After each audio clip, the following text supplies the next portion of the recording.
Hey everyone, it is Bridget here from Bridget's Healthy Kitchen. Obviously a bit of a different space behind me than you may be used to. For some of you who have been kind of following my antics over the last couple of weeks, you know that I have moved.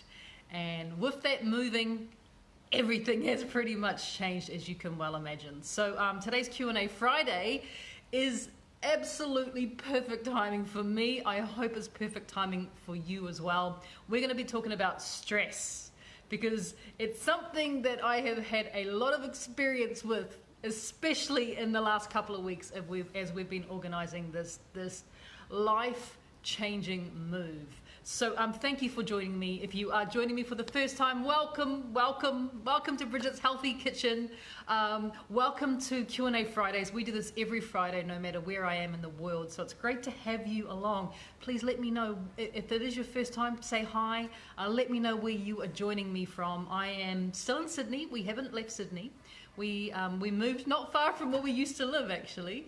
About a 30-minute paddleboard ride, to be completely honest with you guys. So we haven't moved far, which I suppose is one good thing. But we're not just moving home, we're also moving our business. And I think that's why there has been, because it's just not the first time I've moved. You know, I've moved countries. So, you know, I'm definitely accustomed to moving, but for some reason this one was definitely different, and I think the reason being is that we now have a very busy and very full schedule when it comes to our business. That keeps us busy 18 hours a day, and we had to move on top of that. So there has been a lot of stuff going on, but I'm happy to say that we are in our house, and now it's just a matter of setting things up. We're in a state of chaos, as you can imagine. I have been focusing on trying to get the kitchen organized because that for me is the heart of the home, as I'm sure with many of you guys as well. When I feel I've got my kitchen ready and I've got somewhere warm for the kids to sleep, I'm pretty happy, you know. And I have been working, you know, quite diligently trying to get our kitchen organized, because tomorrow, fingers crossed, I am going to be doing the very first Facebook Live cooking class from my new kitchen. And we're going to be doing housewarming ginger nuts. The reason I'm calling them housewarming is I literally woke up yesterday morning feeling stressed because I had so much to do. And my first thought was to do something that I know is very stress relieving for me. And we'll talk a bit more about how we can relieve our stress naturally. And for me, it is cooking. So I literally went into the kitchen. It was 4:30 yesterday morning. I was in the kitchen because I was awake and the brain was going. And so 4:30 yesterday morning, I jumped into the kitchen. I was able to find some ingredients. I don't know how. I was running up to the garage and grabbing stuff out of the garage and coming back down. And I managed to create these amazing ginger nut biscuits. One of my favorites. I have to tell you, they're one of my favorites. So I made these ginger nut biscuits. And of course, they're gluten-free, sugar-free, and dairy-free. And the house smelled of spices. Can you imagine how good that feels? No one else was awake to appreciate that, which is good. I'm glad everyone else was sleeping. But for me, I was sitting at the dining room table and I could smell the ginger, the warming ginger coming from the kitchen. And oh my gosh, it just really made me feel so good. So, there has, as I'll say, being a bit of stress, and tomorrow I'm hoping to do the very first live cooking class, lunchtime, about this time tomorrow, from my kitchen. So join me. I cannot wait to show you the kitchen, but also to share this literally house and heartwarming recipe with you guys. It is phenomenal. And yes, it is as crunchy like a ginger nut. For all us Aussies, Kiwis, and Brits, it's crunchy like a ginger nut. So when you dunk it in your tea, it is amazing. So I'm excited to share that with you guys. But look, as I was saying, stress. Right, let's get back to stress. Stress in moving in general it's a pretty stressful thing to do. In fact, you know, I've heard that, you know, moving and getting into a new house can be one of the most stressful moments in an adult's life. I know there are other stressful moments, but that's definitely right up there. You know, you're packing and then you're unpacking. And we're not just doing that with our home, we're doing that with our business. And our business is, you know, we don't have a home without our business. So we're having to, you know, manage running our business, which takes up a lot of our time, and also moving our house and setting up cleaning, and and I shared this meme yesterday morning on our private page, Bridget's Healthy Kitchen Family, and it was literally this one of a cat, and it was about how to fold a fitted sheet, and it was this cat just going rah, crazy, and it managed to get this blanket into a bit of a ball, and I was like, this is so me right now, just stressing out over having all this linen that I need to fold and put away. So I know it's mundane things, but it's a build-up, and for me it's been a build-up over the last couple of weeks, definitely, but also this for all of us this whole year. What the heck, here we are. May 2020, we're dealing with the biggest global pandemic in 100 years. We have a son who is still fairly disabled, so we're having to, he's normally very helpful and able to help us move and lift. He can't do any of that sort of stuff. So it has literally been me, Mahei, and our beautiful, gorgeous daughter, Coco, who slipped last night and bruised her tailbone, but I'll get into that a bit later. So there's been all these things, moving. And of course, lack of sleep. Oh my goodness. I'm kind of, at the moment, I am living on about 4.5, 5 hours sleep a night, which is just not enough. If you watch my Q&A last week, it was all about the importance of sleep. So I'm stressing out, knowing all this knowledge about how I actually thrive on 7.5 to 8 hours, because that is my sleep sweet point. I talked about this. If you want to know more about sleep and its importance on our health and our diet, please go back and watch last Friday's Q&A. It was a doozy, and having that knowledge is fantastic, and I am so aware of it, and I'm trying not to stress out because I'm not getting enough sleep. So lack of sleep, being extremely tired, but also the physical stress you put in your body when it comes to moving, lifting, and shifting things around. My back hurts, my feet hurt, I've got sore calves, I've got sore thighs, oh my gosh. Muscles I haven't worked out for a long time have been worked out, and it's kind of like, where did those muscles come from? I didn't know I had those. So physical stress is another type of stress I've put on my body in the last couple of weeks. But I'm also a bit of a perfectionist, and I know that perfection is impossible, right? There's no way we can achieve perfection. We can always strive to perfection. But even though I know that, I'm still a perfectionist. So I have a bit of OCD, which doesn't help. I'm naturally impatient, which doesn't help, because I want everything done now. Rather than like, we're going to be in this house for years, just take your time. I'm like, no, we need to do this, and we need to do that, and now I want to do this. And I'm also a bit of a logistical minded person, so I like to set things out and have time frames, and we're going to do this at a certain time, and then we're going to do this, and so it's not just a chaotic mess. So it's great to be logistical when your time frames work out, but I'm not in control of other people's time frames around me. So we've got contractors that we deal with work who have let me down in certain time frames. I've got people that I've had coming over and steam cleaning the kitchen in the old house, and they haven't turned up on time. So it's those sort of logistics that have thrown me out, and of course that stresses me out.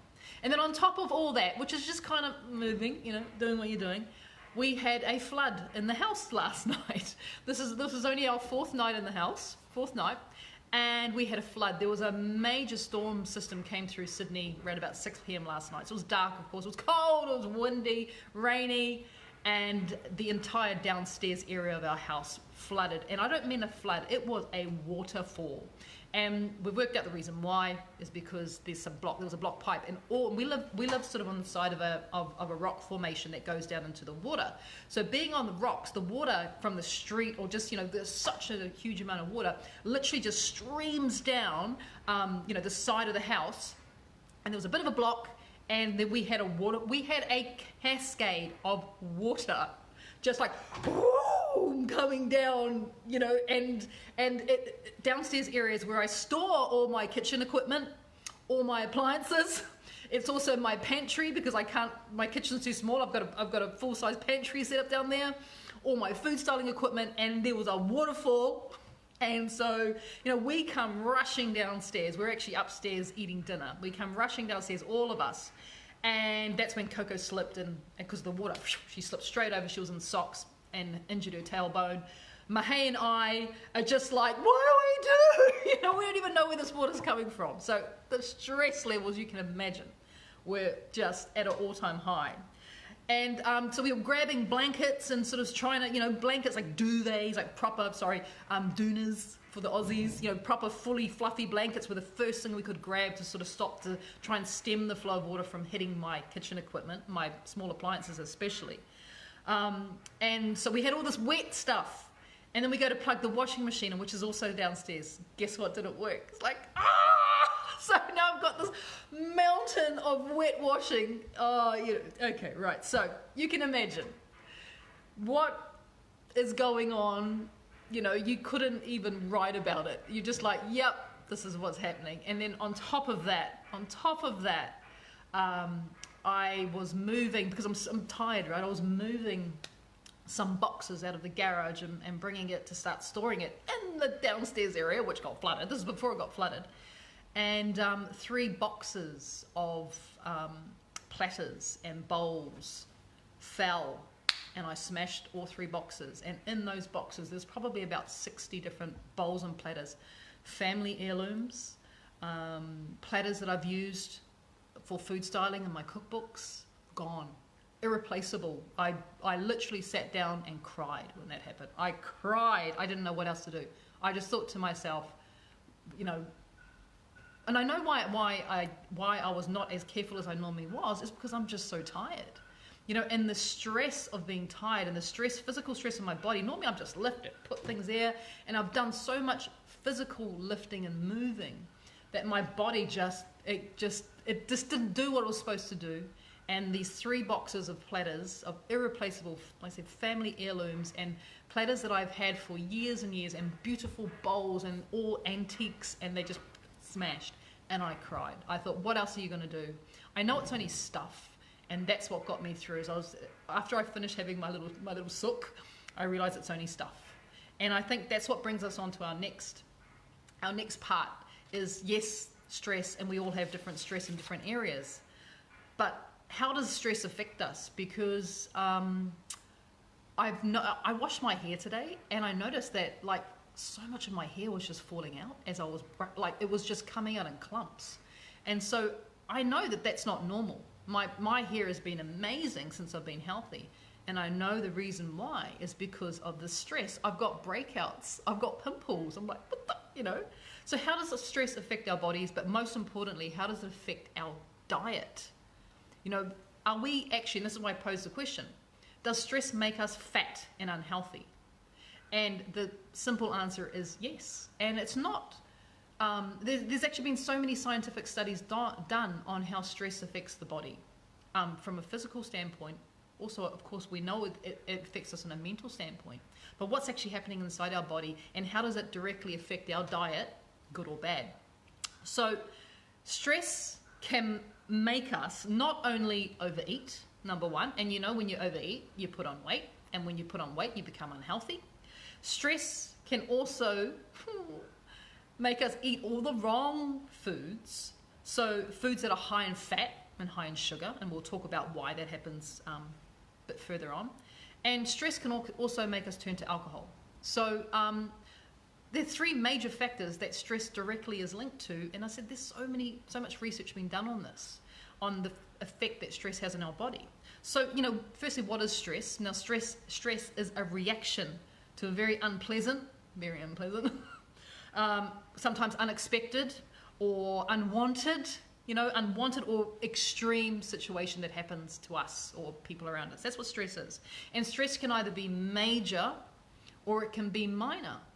And believe it or not, that minor stress that we feel, those stressful moments that people aren't, living up to our expectations, or we're running late, or, the kids aren't doing what they're supposed to be doing, or the husband's not supposed to be doing, not doing what he's supposed to be doing, or whatever those little minor stresses, that stress can actually be worse on our bodies, our diet, and our health, even more so than those extreme major moments of stress. Because that build-up of stress, that build-up over time, creates hormonal imbalances within our body that keeps us in a very toxic state. So we're going to talk first about those minor stresses, those life stresses, just the day-to-day stuff. And just going to have a bit of tea. That day-to-day stuff that we do, And we all have it in varying degrees. So what is happening in our body when we talk about these minor stresses? Like I said, we'll talk about the major stresses, those extreme situations like a waterfall in your house, and you don't even know where anything is in the house because you've just moved in. That can be a bit of a major stressful moment.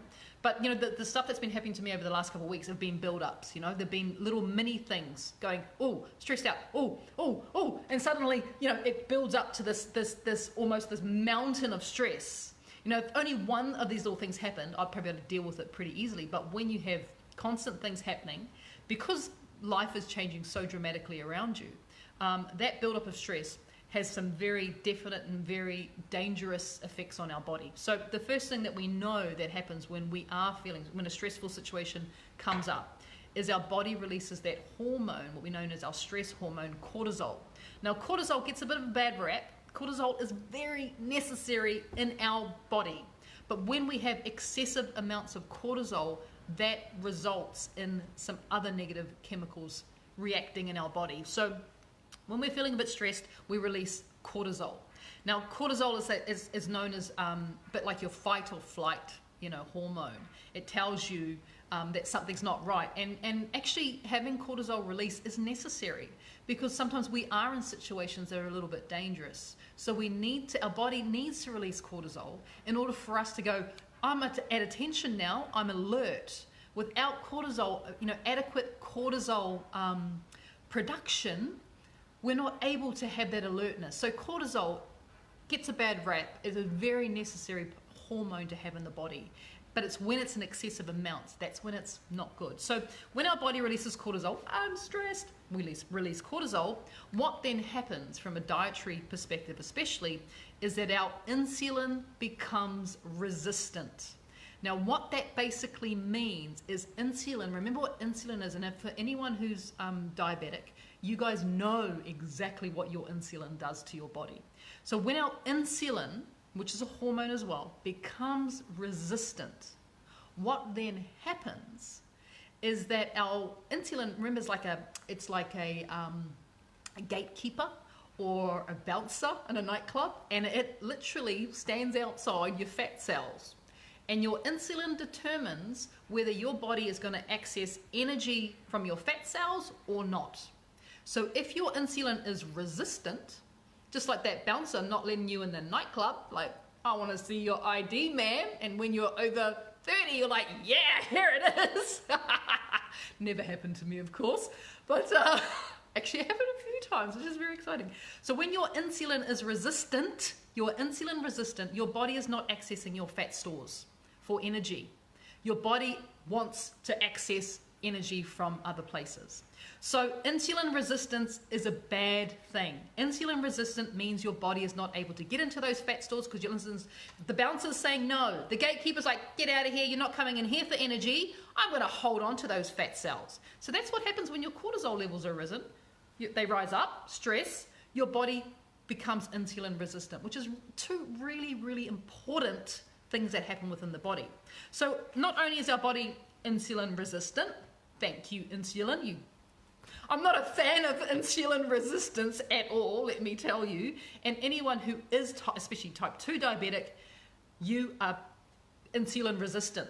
And it's about getting your insulin to stop being resistant and being very friendly to what you want it to do, which is to access the fat, the energy in your fat stores. Because that energy, by the way, that's stored in your fat is pure. It is such great energy for your body to work from.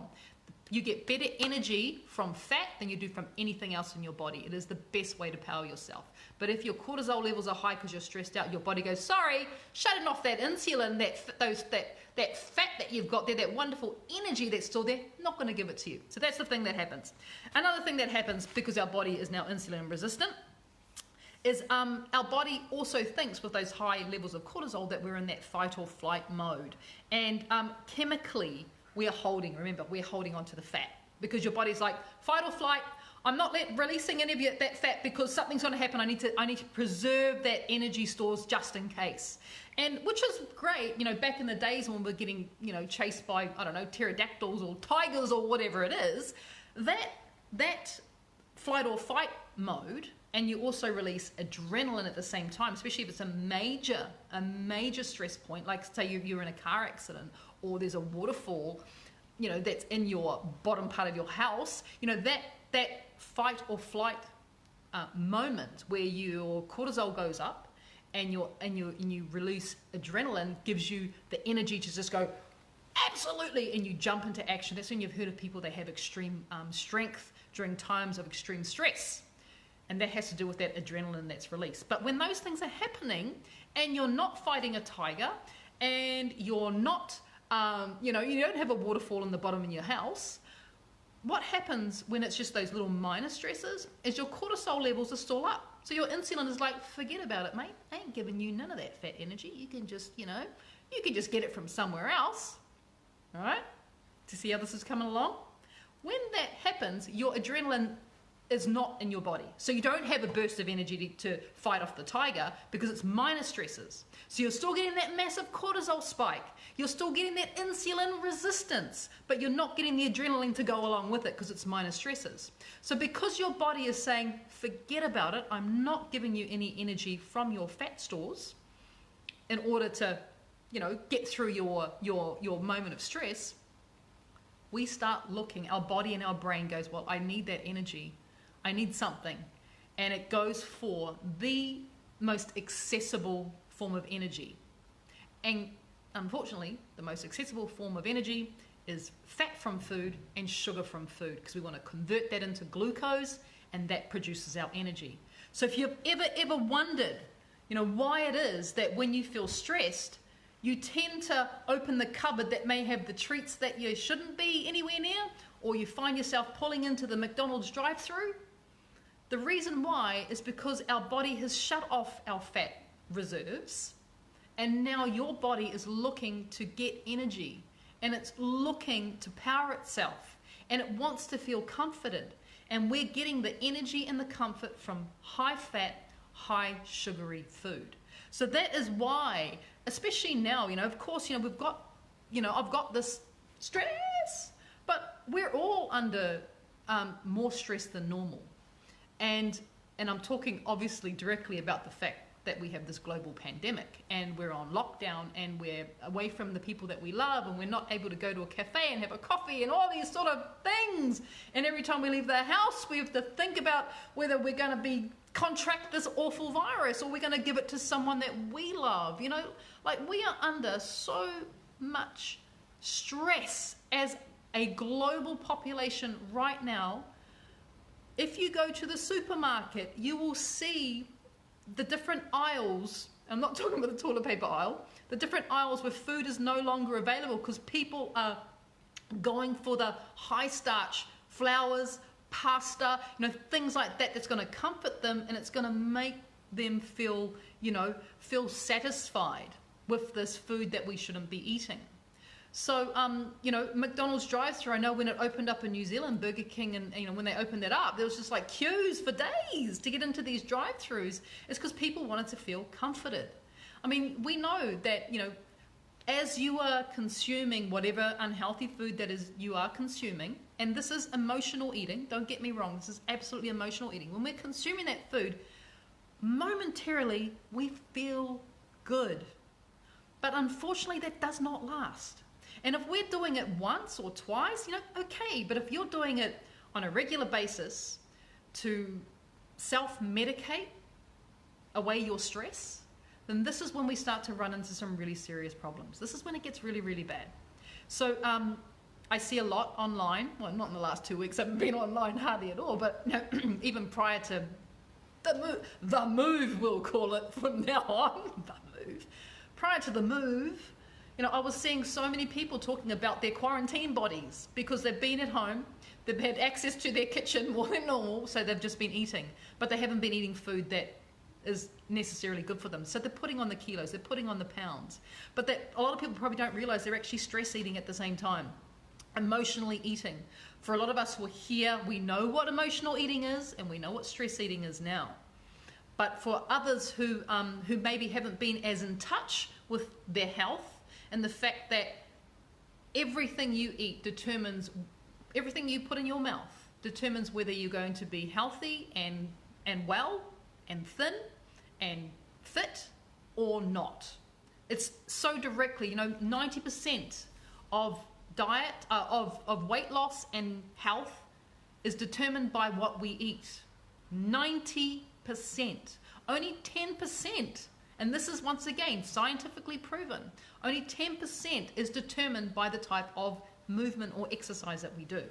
So as we are sitting here in our quarantine feeling stressed about, whether we can pay the mortgage, whether we can, feed the kids, whether we have a job to go to, whether we're going to get the bloody virus when we walk into a supermarket. I mean, there's just so much happening now. I am so not surprised that people are putting on weight.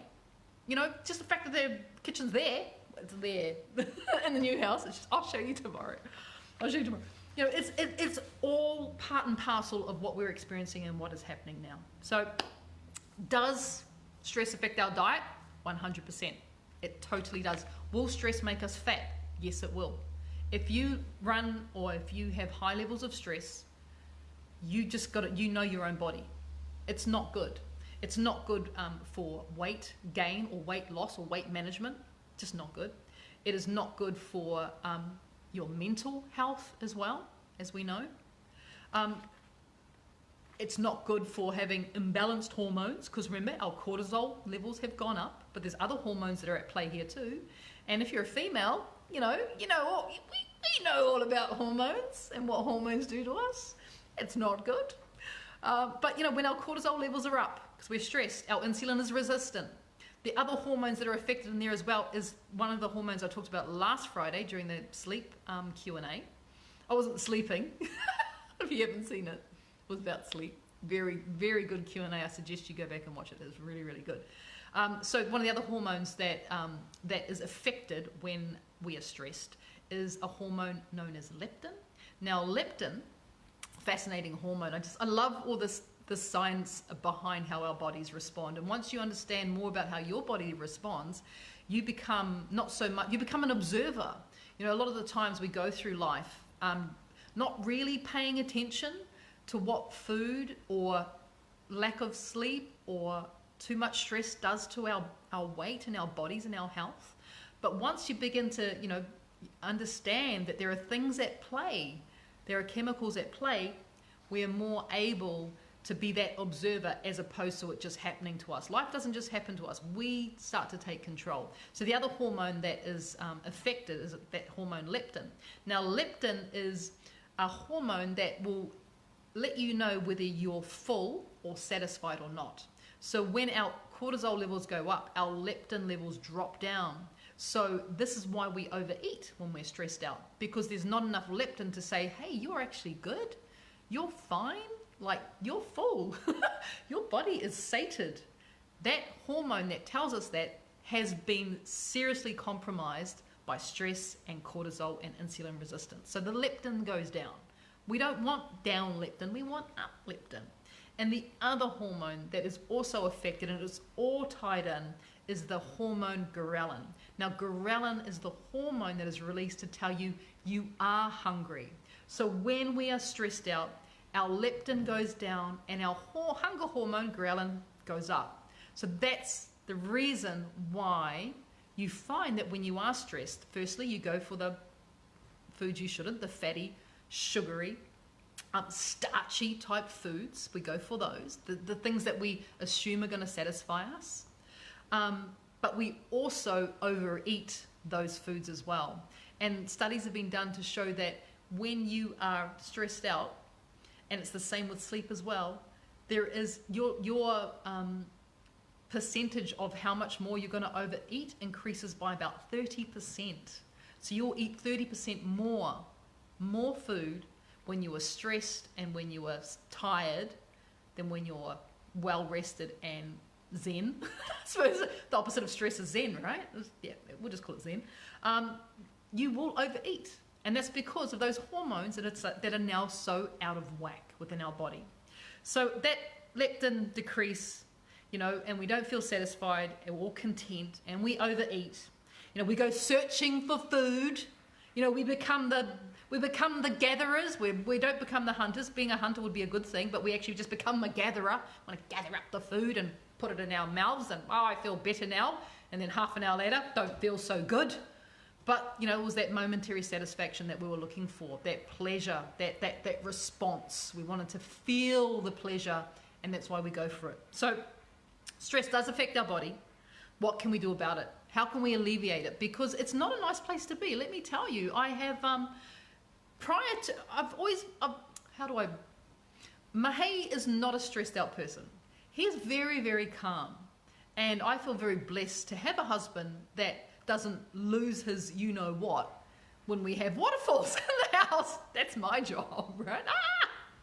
He's just like, you know, he's incredible. And I figure that hormonally, he's a really well-balanced guy, you know, and he's gorgeous as well. He's absolutely stunning, stunning human being.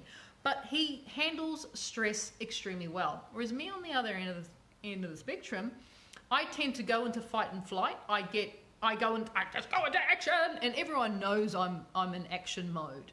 You know, I was an event planner in a previous life, so stressful moments happened all the time, like daily. As soon as you be at an event, there's so many stressful moments that happen. I got very used to just jumping into action and snapping. I'm a snapper, you know, when I'm stressed out, I snap. I just go, yep, okay, you do this, you do that. There is no niceties, even though I don't mean it. And I think also being a chef as well, when you're in dinner service, dinner rush, you have to be able to snap into action very, very quickly because it's a very stressful environment. So I'm used to running at that, and it's not a good place to be. And it's the reason why I no longer do events, because I literally would think when I would do a major event, say for Google, and it might be for 200 people, maybe it's a multi-day event, an event like that, and I was doing all the food. I was usually doing a keynote address as well because they got me up on stage to talk to their clients and their guests. I was maybe doing a cooking demonstration. I had all these different elements that was a part of the event, and I would organize the staff, the tables, the chairs, the napkins, the glasses, the bartenders, the alcohol. Everything was done within my event company. And I believe that every time I would do an event like that, especially for Google, because they were a very high-end client, I would lose a year of my life. It would age me so much, and that was directly because of the stress that I was feeling from that experience. And I was having them all the time because this was my business, hence why I don't do it anymore. It's the same thing being a chef. The stress levels every time you got into the dinner rush. You know, I would literally blink and 3 or 4 hours of my life would go past. I can't remember doing anything but cooking. I don't breathe. I don't go to the toilet. I don't do anything but cook because it's that stressful. And provided you're organized, everything goes well. In a kitchen, if you're not organized, or another chef on another station, they don't get their timing right. I'm sure you guys have all seen Gordon Ramsay swearing his head off. I'm not a sweary chef. I'm not a friendly chef. I'm just like, get this job done for me now. And that's it. There is no or but. It's like you either can do it or get out of my kitchen. That's the sort of chef that I was. But I would never swear at anyone. I would never degrade anyone. But it's the stress that's how I would handle it. And I still handle it like that now to my own family. Coco, do this. Okay, Mahei, I need you, seriously, you know, and they're kind of looking at me like, calm down. It's just a waterfall. I'm like, it's a waterfall. Everyone move now. You know, I'd be a really good, I reckon I could do army really well. I could be in the armed forces, I reckon, because I just literally, that's me, and I delegate. And that's the chef in me. So, you know, I think one of the major things, and Mahei knows me so well now, is during that moment of waterfall, you know, in the house after the move, the worst thing that you can ever say to a person who's stressed is, you know, stay calm, or, you know, calm down.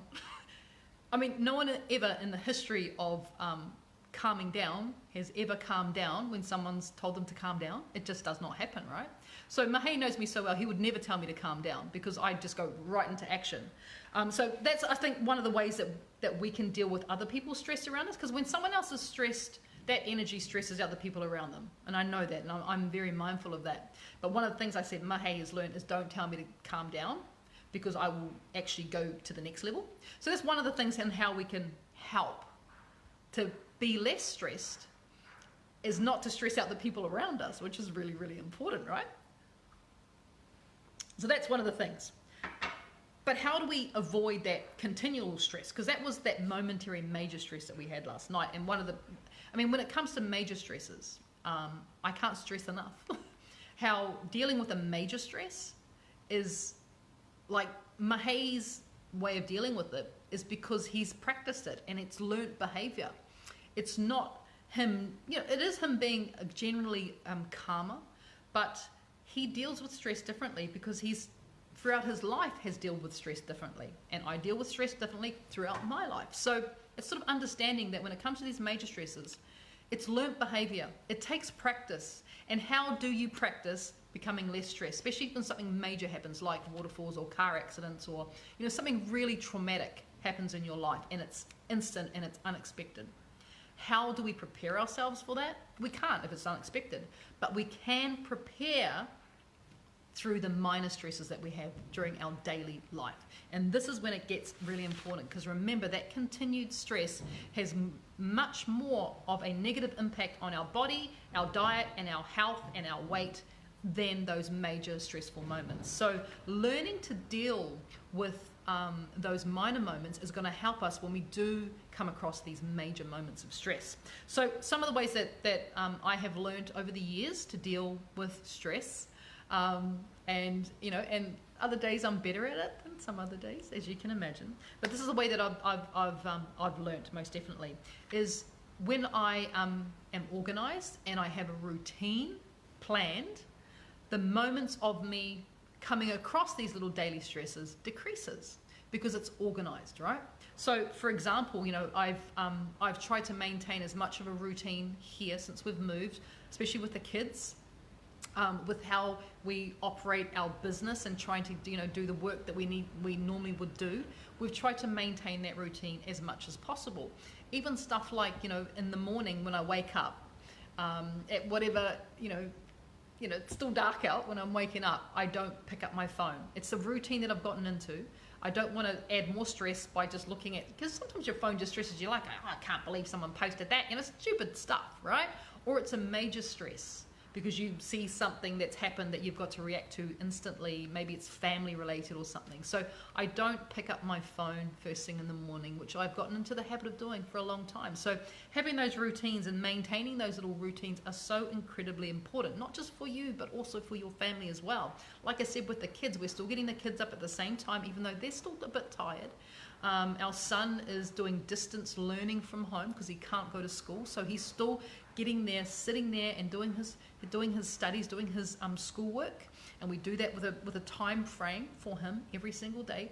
Coco is still getting up and she's going online, and she's Coco's the person who jumps in and answers for us in private messaging on Bridget's Healthy Kitchen. So Coco's still doing that. So we're trying to maintain routines because it's really, really important. We have our cup of coffee in the morning, we sit down, we have a chat, we discuss our day, all that sort of stuff. Despite this whirlwind of chaos that's going on around us, we still maintain routines. So one of the greatest things that you can do is maintain a routine. Or if you don't have a routine, create a routine. Because stress can come from not just, it's sort of like not having that routine. So for example, stress can come from you doing things like running late all the time because you don't set your alarm at night, or you stay up really late at night and you don't get enough sleep, so you sleep in and then you're late for work, school, study, whatever it is throughout your day. So it's also about that as well. It's about maintaining those routines or creating one if you don't already have one. Getting enough quality sleep. We've talked about this all last week and the importance of sleep. And have you done your sleep study?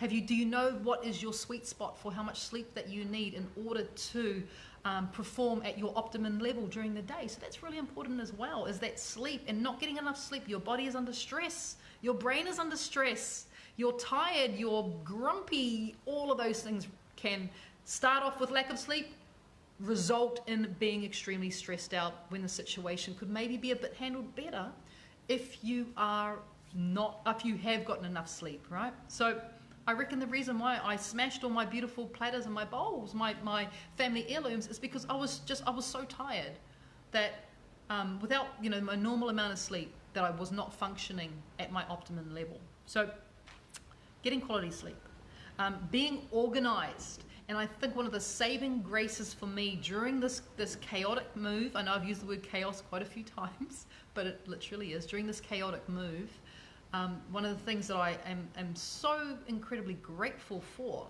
is being organized when it comes to what has been happening food-wise with me. So I have not resorted to eating unhealthy.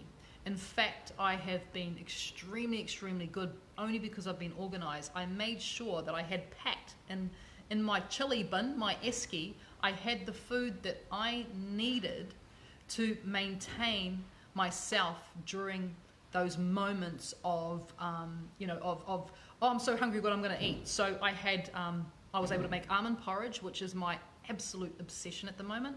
I make an almond porridge. I shared the recipe with you guys recently. So it takes seconds to make, right? Literally, coconut milk, almonds, chia seeds. That's the base of it. You put it in a pot for a couple of minutes, you have the most incredible, hot, satisfying, filling dish within a couple of minutes. So, you don't have to stop everything that you're doing, unpacking and stuff and setting up to cook this food. It takes minutes to make. I had a pot with me, I had a spoon, I had a bowl, for this, my porridge. And then I also had some fresh berries, and this is what makes it my current obsession, is I put cacao nibs, raw cacao nibs, which are the real hard ones. I sprinkle that on top, so I've got this amazing texture through it, and my mouth is literally watering right now thinking about that almond porridge. So, I was having almond porridge every day. I was creating so many recipes, so much, all the cooking I've basically done in the last dinners for the family has come straight out of the yellow book, Bridget's Healthy Kitchen, because those recipes are quick. They take 10, 20 minutes maximum. So if I've definitely got 10 minutes, right? And I created a stir fry, the most amazing stir fry, big wok of stir fry, and it was just, cabbage and I had some chicken mince, and I always have sticky sauce, and so that is there ready to go. So my saving grace is that I have not eaten poorly throughout, especially since we've been in the new house. I've actually eaten really, really well. And that just took being slightly organized. And knowing that the recipes in the yellow book are so incredibly healthy, they're gonna keep my body in a peak nutritional state, because the worst thing I can do is eat really bad, feel like crap, have pain from gluten, and because a lot of the takeout foods that you're getting, it's really hard to eat well, it's really hard to do that. So that's what I've really appreciated, just myself, over the last couple of days, as I've been eating really well, and always having fresh fruit around as well. There's, I've got my water tower, so I've got filtered water, those little things. Of course, tea has just been like my savior. Hot tea. I am drinking, I'll show you, dandy chai. It smells amazing. It is so incredibly good for me. It is, tea. So things like tea, basic stuff, but they help during stressful moments. And nothing feels as good as being able to cook something a little bit homemade, right? That's what I honestly believe, is just even though the kitchen is not completely set up, I am able to cook homemade for the kids and for Mahei and for myself, and know that we're getting good nutrition. It's one stress I haven't had at all. One stress, even though it would have been so easy for me to go the opposite way. So that's definitely a bonus, being organized. But there are other management tools, and I look at stress, it's about stress management and getting, practicing these types of activities, so that when we go to those extreme moments of stress, those major stress, those unexpected stress moments, we're able to handle it better because we've just had all this practice in our daily lives, being organized, having routines, getting enough sleep. I mean, those things are just, even those 3 things alone are major, but there's other tools that we can use, and there's stuff that I've talked about before. Of course, the number one thing you can do to lower your cortisol levels is exercise.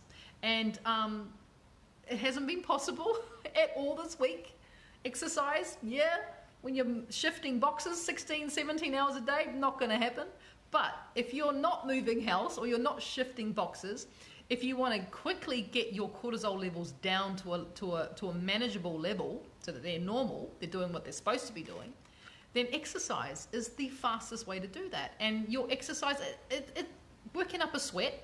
So, maybe it's obviously not going to the gym, maybe you're going for a run, or maybe you're going for a paddle on the water, or, you're doing home exercises in front of YouTube or in front of the TV. Those are going to be really, really good for you. Extremely, treadmill, all that sort of business. It's just going to lower your cortisol levels, and it happens instantly as your cortisol levels decrease. your happy hormones increase. So, your dopamine and your serotonin levels go up when you exercise. So that's one thing that you can absolutely do if you can do it. Obviously, situations as they are, couldn't do it this week. Another thing that I've found just so incredibly helpful, even in the last couple of days, is to spend 5 minutes writing in my journal.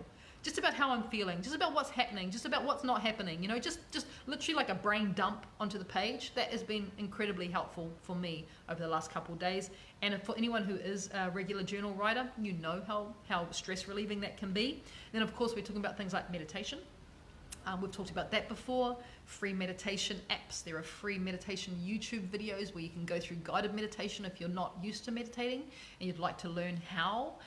Just one thing when it comes to meditation, don't stress out when you're meditating that you're not meditating right. It can be a bit of a double-edged sword. So it's an interesting concept that when I first started meditating, and this is quite common among people when you first start meditating, that you actually get stressed out when you're meditating because you're not meditating properly. You're not because you've got to think of literally, you've got to let all your thoughts just kind of not bat them away, but kind of like saying, no, thank you, not thinking about that now. Oh no, not going to think about that. But our brains are so active and we're so used to thinking about things all the time that meditating is actually a practice skill. And so don't expect to be amazing at it when you first start. Remember, it takes practice. And don't stress yourself out while you're meditating because you're like, am I doing it right?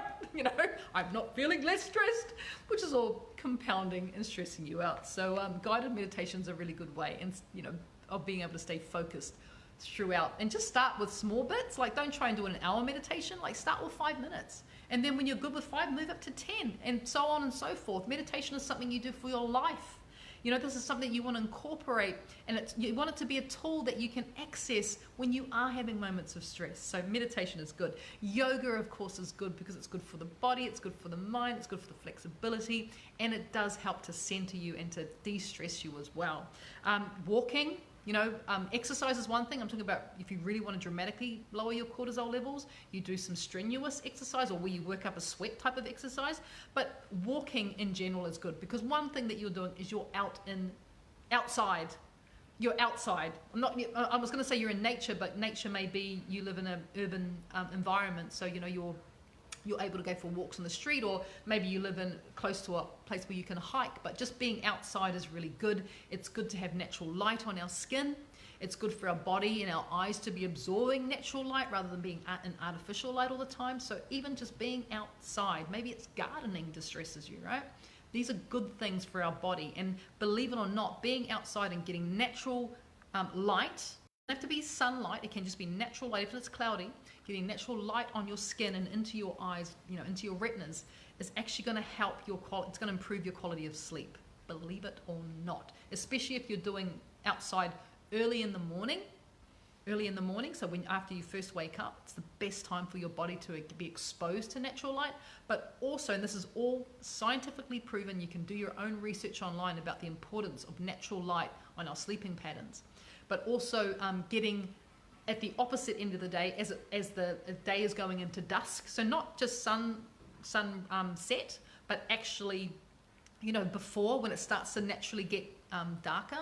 It's also good to have a bit of light exposure at that time as well, because it's just putting your body into that perfect circadian rhythm, which helps with regulating your sleep patterns. Great for insomniacs or people who do sleep rough. You sleep, you don't get full nights of sleep. So being outside, it's good. Like I said, whether it's gardening or whether it's going for walks, or whether instead of driving to the shop, you walk to the shop and walk home, just so you get that light exposure, you get a little bit of lungs full of outside air. It all helps in the end. For me, as I was saying, one of the great tools that I have in my stress management toolbox is cooking. It absolutely relieves my stress, and hence why I was baking at 4:30 yesterday morning, testing out a recipe for us, because you guys de-stress me as well. I was thinking, this is really cool, I want to do something for you guys. It makes me feel good. I'm not just cooking to satisfy my belly and the bellies of my family, and also the olfactory, the smells as well throughout the house, because the house smelled like a little a mini ginger nut bakery. But also I'm satisfying my enjoyment and my pleasure about serving you guys and helping you guys and giving you options to eat healthy and be satisfied.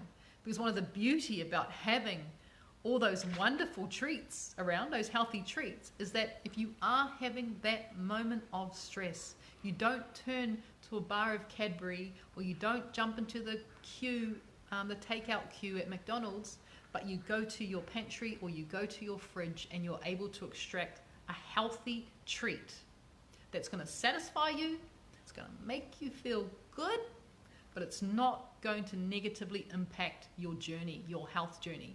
I mean, in saying that, look, having the odd treat is absolutely fine. If you know, eating a bad meal does not mean you've fallen off the wagon, right? You just had a bad meal and it's okay. It's not going to undo all the good stuff that you've done. But if you're doing that regularly, that's falling off the wagon. So having that treat, and I treat myself, do not get me wrong, I do treat myself. I still can't eat gluten because it makes me feel like, ugh. I still can't eat dairy because it makes me feel like, ugh. Apart from cheese, I can have cheese. And I do. My treat is cheese. I eat cheese. I may eat a wheel of cheese, you know, a little one. But that is my treat. I go crazy. I make my own crackers. So I've got, you know, healthy crackers there. But we will eat takeout. You know, we had the most delicious Indian dinner the other night that we got for takeout. And it was gorgeous. And there was probably stuff in there that I wouldn't normally eat. But it was a treat. And I even ate the rice. And don't judge me. You know, I was having a treat and I was feeling really, really good about it. So we can still do that. But as long as we're doing it not all the time. Because if we're doing it all the time, we're self-medicating with food. We're emotionally eating. And you know what's going to happen when you regularly eat bad. And I'm talking about, you're just like, well, it's just every, you know, oh, it's just tonight. And then the next day, oh, it's just a, you know, it's just half a packet of cookies. That's emotional eating. Because we've gotten now into such a habit of turning to food to make us feel better. But if we can turn, oh, thank you. Someone loves my beanie. Thank you. It's hiding the fact that I only ironed this part of my hair. I was too stressed to completely do my hair today, even though it's clean. But I was stressed because, as I was saying before, as I was doing my hair, it was falling out in like clumps of it. So I was like, oh my God. So yeah, it's hiding. I haven't got bald spots yet, but yeah. I digress. Where was I at? Yes. Emotional eating and having those healthy treats in your fridge or in your pantry accessible to you is such a great tool to have in your stress management toolbox. It is such a great tool because you are going to get satisfied, and that's why I love healthy treats so much, is because we still have that satisfaction without feeling, you know, that we're hard done by, without feeling that we're missing out. And this is the beauty of the food that that I promote here on Bridget's Healthy Kitchen, is I don't feel I've missed out. Don't feel I've missed out at all, which is fantastic.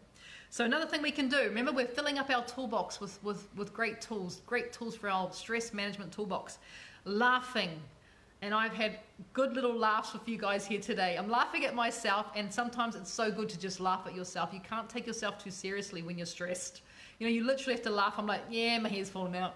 What can you do? You know? Yeah, my beanie's hiding the fact that I only ironed my hair up to here, and if I took this off, I would have an afro because it's really frizzy naturally. But that's fine as well. You know, it's not taking yourself too seriously and being able to laugh at yourself. Mahei, once again, has the most amazing ability, and I reckon it's part of his superpowers, just to make me laugh, but not just laugh, belly laugh. So it's having a big belly laugh. I watch a lot of, if I'm watching, have TV or something playing in the background, I have comedies, or I watch comedies. I watch things that just make me laugh. Sometimes I just watch mindless entertainment rather than getting stressed out. You know, I don't listen to as much politics or news because why would you? You know, it's never good. It's always just things to make us stressed out. So I watch things that just make me laugh for no reason. Laughing is such an important tool. Such an important tool. Sleeping, we've talked about that, or even just napping. You know, even napping during the day, having that little kip, perfect. So good for de-stressing you. So incredibly good.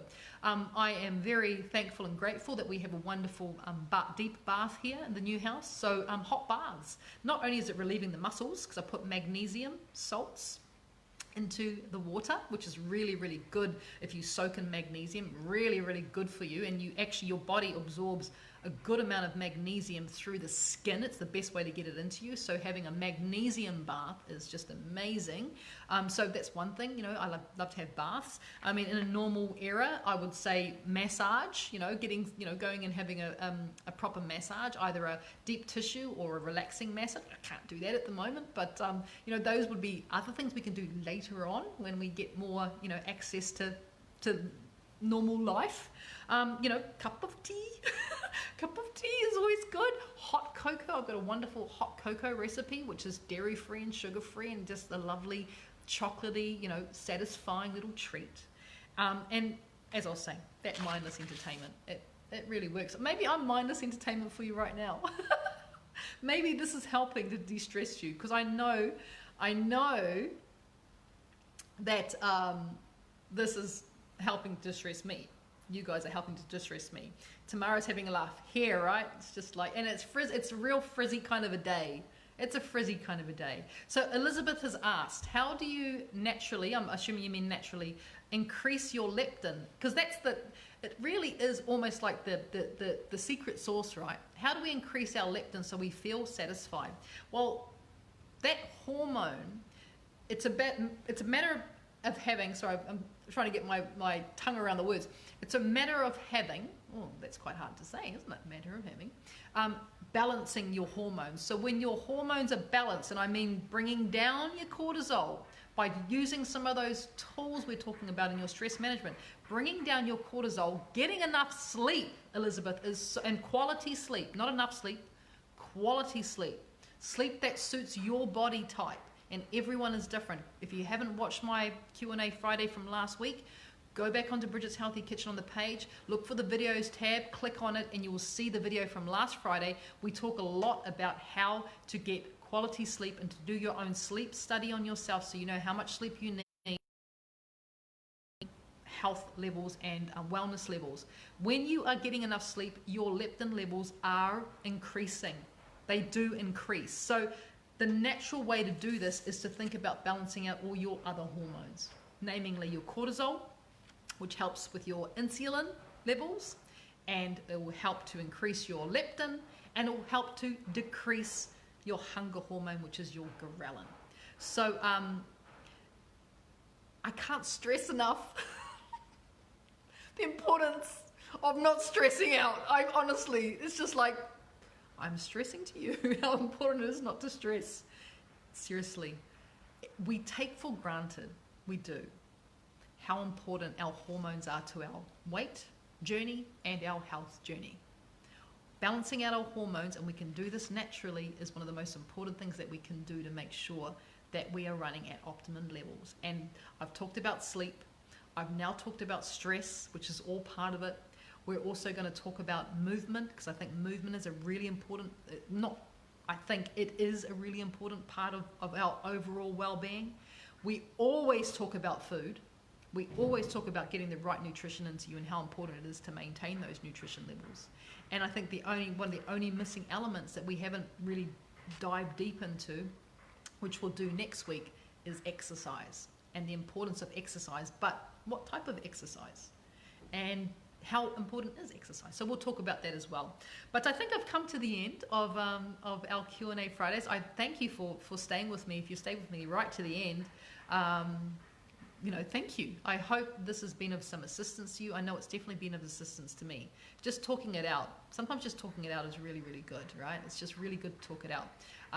And it's amazing once we talk it out that it's, I'm sure for some of you, you may have had little aha moments as I was talking about what stress does, and I was talking about what lack of sleep does. I'm sure you've had some aha moments thinking back, and that's what it's about, is about being able to go back into your life and to be an observer of what's happening. You know, and once we observe, we're able to take action. So now it's really important that you take action. You've got this knowledge. I've filled up your basket of knowledge just a little bit more today, hopefully. So you've got this knowledge now, and now it's up to you to take action. And action is with that stress toolbox that we talked about, that stress toolbox, management toolbox, and taking even one little thing or two little things there. Marianne has just asked where I got my tea from. That's my Dandy Chai. Dandy Chai I get at the supermarket. So I noticed that not all supermarkets sell it. You don't have to buy it at a health food store. It is available at the health food store sometimes. I use a what's my words? brand called Kintara. It is an Australian brand and is literally dandelion tea with chai spices, and it is phenomenal. I'm warming up my hands, so I'm holding onto my cup. It is phenomenal, and I bought this one from Woolworths here in Sydney, but I've noticed it's not in every store, and so you need to shop around. If anyone, maybe ask the question on our private page, but when you ask a question, make sure you put your location in. Say, I'm based in, southern Sydney, Western, whatever it is, or New Zealand, Auckland, whatever. And then we're able, if someone's from around your area, they might have some advice on where they can buy that. I have seen it at Coles, but not all Coles stock it, and not all Woolworths stock it. So it all depends on the quality of your supermarket. I've seen it in Sydney. I was in Woolworths Tempe yesterday. They had it. I've also been in, where have I seen it recently? Woolworths in Sylvania. Miranda have it as well. Out south. But I'm sure if you ask on our private page, we'll be able to get some assistance as well. But at the same time, like I said, not all Coles and Woolworths stock it. Not all health food stock it, and I haven't really seen it online. So Dandy Chai, remember, is chai spices, but dandelion tea is helpful if you naturally find yourself holding on to water, because it is a natural diuretic. So it will help with sort of inflammation that you may get from water. And I used to say it's really good when you travel. We don't do that anymore. So now it's just satisfying and helping me to de-stress. Part of my toolbox. So thank you guys. It's been absolutely wonderful having you join me today for Q&A Fridays. Hopefully next Friday I will know exactly what time we're going to go live, because I don't have to coordinate plumbers and contractors coming in and out. And we'll be in a bit of a better position. But I look forward tomorrow to hosting you for the first time in Bridget's new kitchen. It's so gorgeous. I'm very excited. I was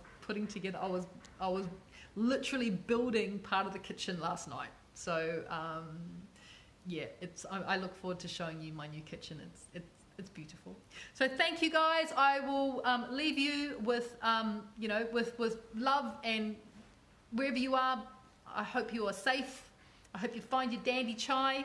I hope you join me tomorrow. We'll make ginger nuts together. Then we'll dunk them into our dandy chai. Sounds great, right? Awesome. Well, love you guys, and I look forward to, like I said, showing off my kitchen tomorrow. Take care, and thank you for helping to distress me. It means a lot. All right, guys. Take care.